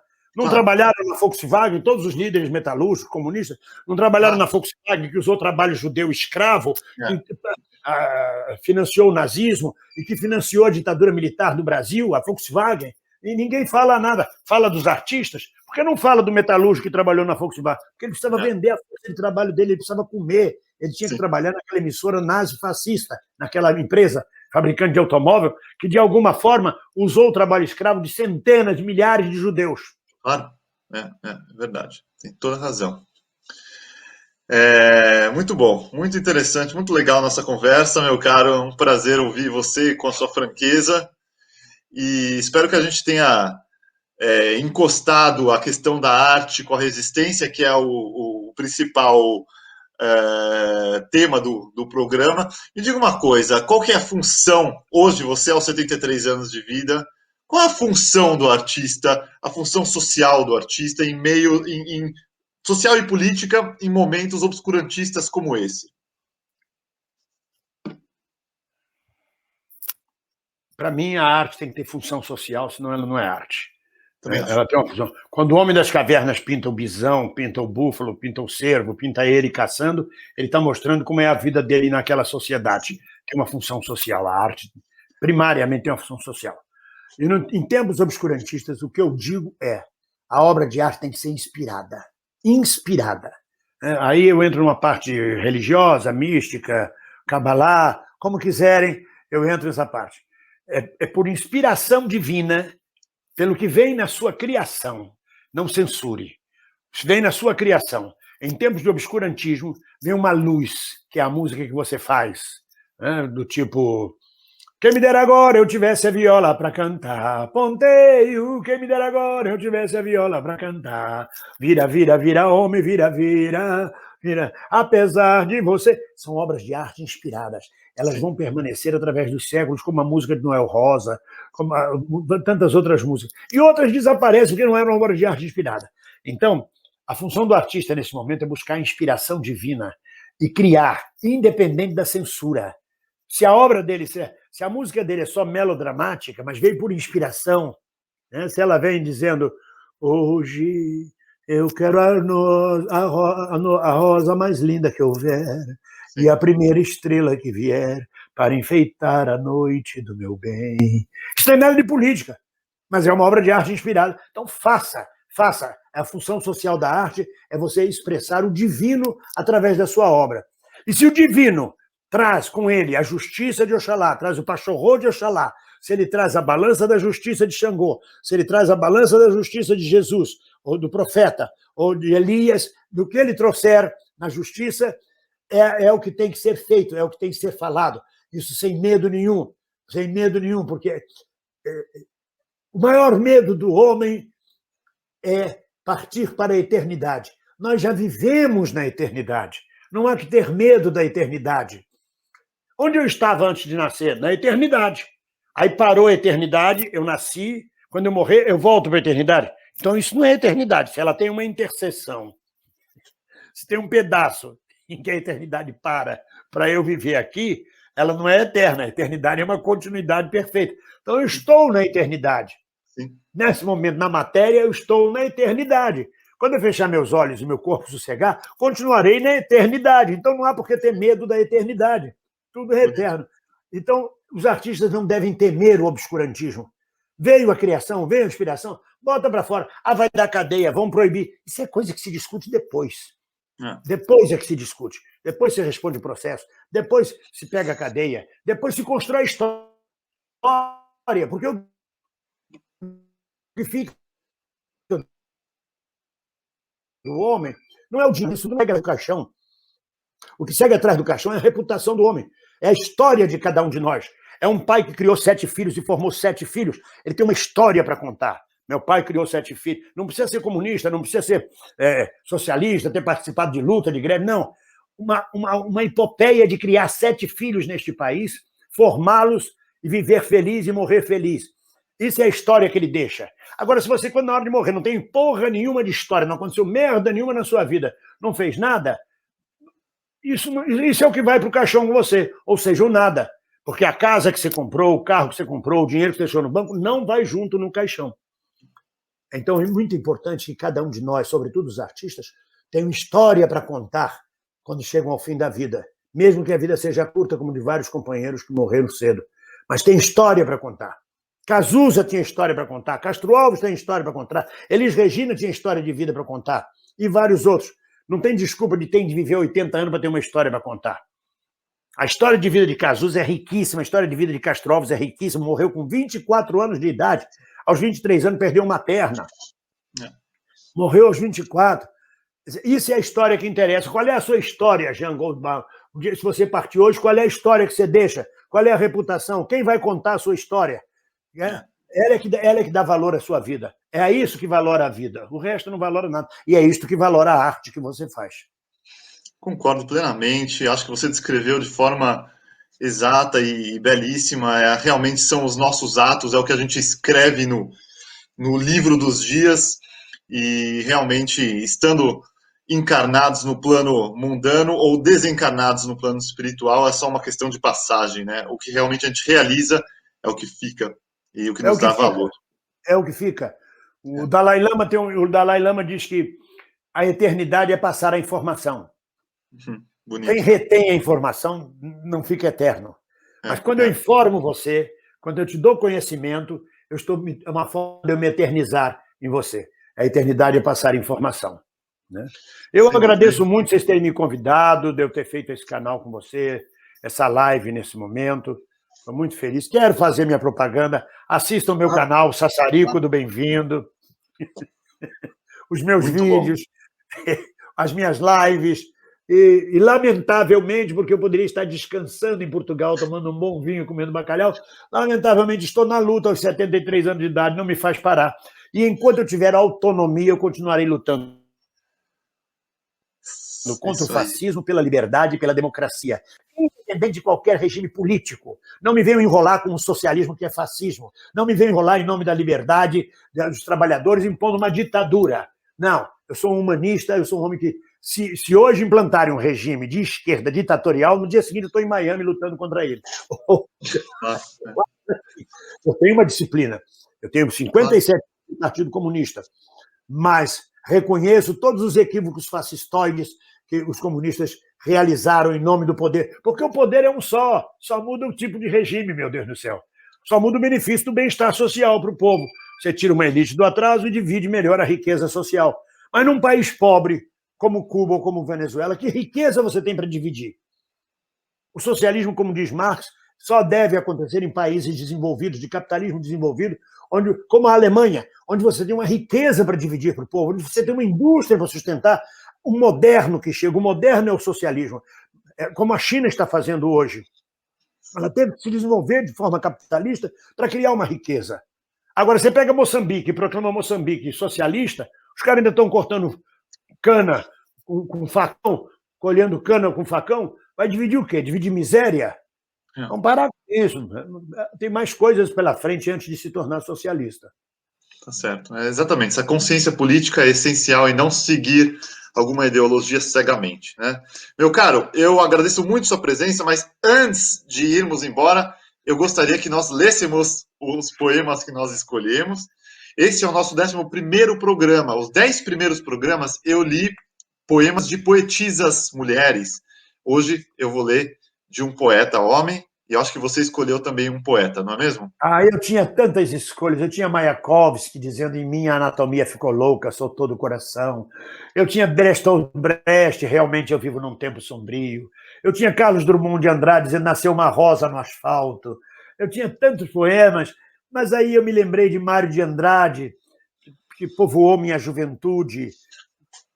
Um dos versos mais bonitos que eu conheço, falando sobre um suicídio, em que Mário diz assim: por não saber manter a alma pura entre o cosmos sangrento, por não saber manter o nobre pacto entre a alma pura e o cosmos sangrento, bateu-se com tanta violência, mas tanta ternura. E aí fui procurar Mário de Andrade e achei o Ódio ao Burguês. É esse que eu vou declamar. Me permite? Posso começar? Por favor. Diz Mário de Andrade, aquele da semana de 22, eu insulto o burguês níquel, o burguês, a digestão bem feita de São Paulo, o homem curva, o homem nádegas. Olha aí o senador que é o homem nádegas, enfiando dinheiro nas nádegas. O homem que, sendo francês, brasileiro, italiano, é sempre um cauteloso pouco a pouco. Nós falamos disso hoje. É uma cautela, não faça isso, vai devagar. Né? Eu insulto as aristocracias cautelosas, os barões lampiões, os condes joões, os duques urros, que vivem dentro de muros sem pulos e gemem sangue de alguns mil-réis fracos para dizerem que as filhas da senhora falam o francês e tocam o printemps com as unhas. Oh, que lindo! Eu insulto o burguês funesto, o indigesto feijão com toucinho, dono das tradições. Fora os que algarismam os amanhãs. Olha aí os algarismos. Ele já fala do algoritmo, já fala do algarismo, lá em 1922. Fora os que algarismam os amanhãs. Olha a vida dos nossos setembros. Fará sol, choverá, arlequinal, mas a chuva dos rosais, o êxtase, fará sempre sol. Morte à gordura, morte às adiposidades cerebrais, morte ao burguês mensal, ao burguês cinema, ao burguês tíburio, padaria suíça, morte, viva o Adriano. Ai, filho, o que poderei te dar pelos teus anos? Um colar, conto e 500. Mas nós, enquanto eles dão colares, nós morremos de fome. Come. Come-te a ti mesmo, ó gelatina pasma. Ó purê de batatas morais. Ó cabelos nas ventas, ó carecas. Ódio aos temperamentos regulares. Ódio aos relógios musculares. Morte à infâmia. Ódio à soma. Ódio aos secos e molhados. Ódio aos sem desfalecimentos nem arrependimentos. Sempre eternamente as mesmices convencionais de mãos nas costas. Marco eu o compasso. Eia! 2-2, primeira posição, marcha! Todos para a central do meu rancor inebriante. Ódio e insulto, ódio e raiva, ódio e mais ódio, morte ao burguês de joelhos, cheirando religião e que não crê em Deus. Ódio vermelho, ódio fecundo, ódio cíclico, ódio fundamento sem perdão. Fora, fora, fora o bom burguês. Isso é Mário de Andrade. Perfeito, descrição realmente eterna, totalmente atual. E lembrando que Mário de Andrade foi também uma das vítimas de Getúlio Vargas, né? Quem é o bom burguês? Rodrigo Maia é a cara do bom burguês. Ele não sabe se vai, não sabe se fica, ele é cauteloso, ele tem adiposidade, ele sobra gordura. Vai dar um exemplo claro do bom burguês. Ele é uma opção para a esquerda. Não, vamos votar em Rodrigo Maia para presidente da Câmara. Vamos votar. Ele tem diálogo, ele é o bom burguês.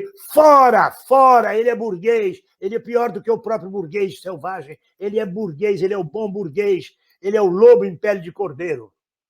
Adiposidade mental. Muito bem descrito pelo Mário de Andrade, eterno Mário de Andrade. Eu vou ler Carlos Drummond de Andrade, um poeminha, um poemeto dele. Também extremamente... para o público brasileiro que eles, por serem Andrade, não eram irmãos, nem eram da mesma família. Porque do jeito que está, eu tenho aqui na estante, eu tenho um retrato de Luiz Carlos Prestes. Sim. Sim. Já me perguntaram, é seu pai, bem-vindo? Não, é Luiz Carlos Prestes, imbecil. Ora, porra. Bom, já que você falou, vou aproveitar e explicar que Oswald de Andrade também não é irmão de nenhum deles, né? Exato. Nenhum dos Andrades. Nem os Bonifácio de Andrade e Silva também eram, não tinha porra nenhuma a ver. Correto. Vamos lá. Este poema se chama Congresso Internacional do Medo. Provisoriamente, não cantaremos o amor, que se refugiou mais abaixo dos subterrâneos. Cantaremos o medo, que esteriliza os abraços. Não cantaremos o ódio, porque este não existe. Existe apenas o medo, nosso pai e nosso companheiro. O medo grande dos sertões, dos mares, dos desertos, o medo dos soldados, o medo das mães, o medo das igrejas. Cantaremos o medo dos ditadores, o medo dos democratas. Cantaremos o medo da morte e o medo de depois da morte. Depois morreremos de medo, e sobre nossos túmulos nascerão flores amarelas e medrosas. É maravilhoso, é maravilhoso. Drummond é maravilhoso. Um poema muito bem escolhido.